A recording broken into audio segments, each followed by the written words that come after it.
त्याच्या भिंती वाट पाहत होत्या इंग्रजी सत्तेच्या जुलमी राजवटीचा अंत होण्याची, मोकळा श्वास घेण्याची.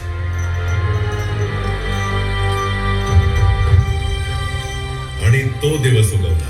हजारोंच्या बलिदानाने जवळपास 200 वर्षाच्या गुलामगिरीतून देश स्वतंत्र झाला.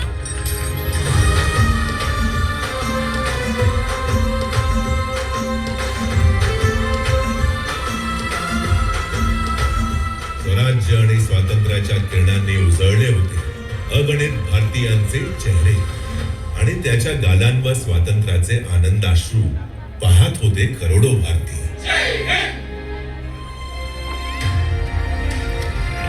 गेटवे ऑफ इंडिया पाहत होता ब्रिटिशांची अखेरची सैनिक तुकडी समुद्रातून रवाना होता. स्वातंत्र्याचं कालचक्र भारतात पुन्हा गतिमान झालं. एक नवा सूर्य भारताच्या क्षितिजावर तळपू लागला. स्वतंत्र भारताचे भविष्य उज्ज्वल करण्यासाठी कायद्याचे विद्वान अभ्यासक बाबासाहेब आंबेडकर भारतीय राज्यघटनेचे शिल्पकार ठरले.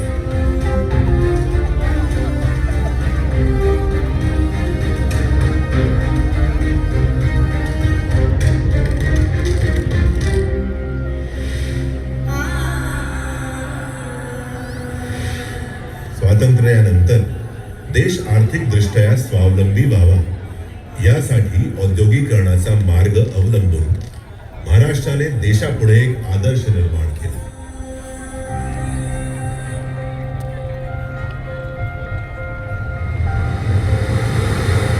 मुंबई, जिला फिरंग्यांनी बॉम्बे म्हटलं, जिथे पहिली ट्रेन धावली, पहिली फिल्म बनली, ती मुंबई स्वातंत्र्यानंतर अधिकच उजळू लागली.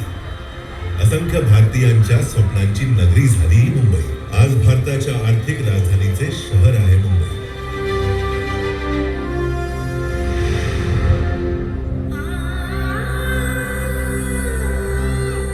आणि विकासाच्या दिशेने भारताची निरंतर वाटचाल सुरू झाली.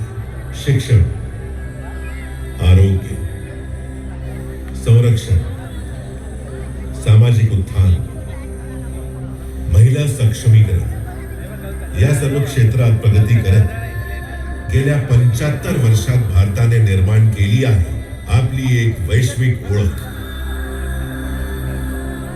ज्यांच्या बलिदानाने लाभले अनमोल स्वातंत्र्य त्यांना भावपूर्ण नमन करत देश साजरा करतो आहे स्वातंत्र्याचा अमृत महोत्सव.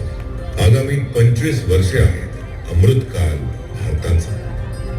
आजचा भारत जाणतो आहे गतीची दिशा, प्रगतीची भाषा. थांबला तो संपला, हाच आहे संकल्प आजच्या भारताचा. सर्वश्रेष्ठ भारत, सर्वशक्तिमान भारत, हेच आहे ध्येय आजच्या भारताचे.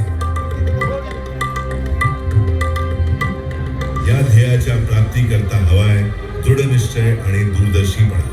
लाभले आहे सौभाग्य या देशाला एका प्रगतिशील नेतृत्वाच्या श्री नरेंद्र मोदींच्या रूपाने, एका यशस्वी पंतप्रधानांच्या भूमिकेत, विद्यमान नेतृत्वाच्या भूमिकेत. ज्यांचा संकल्प आहे सन 2047च्या आधी भारताला विकसित देशांच्या यादीत सामील करणे.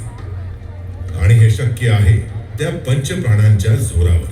और हमें उन पंच प्राण को लेकर के 2047 जब आजादी के 100 साल हुए.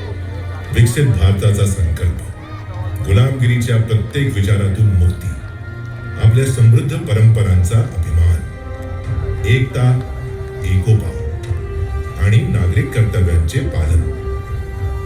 या 5 प्रतिज्ञांच्या जोरावरच भारत बनणार आहे जगातील दुसऱ्या क्रमांकाची अर्थव्यवस्था.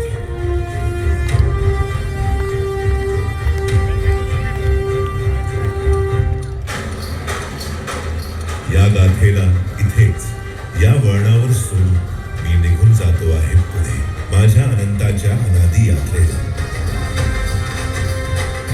मी पुन्हा येईन जेव्हा भारत साजरा करीत असेल आपला शतक महोत्सव.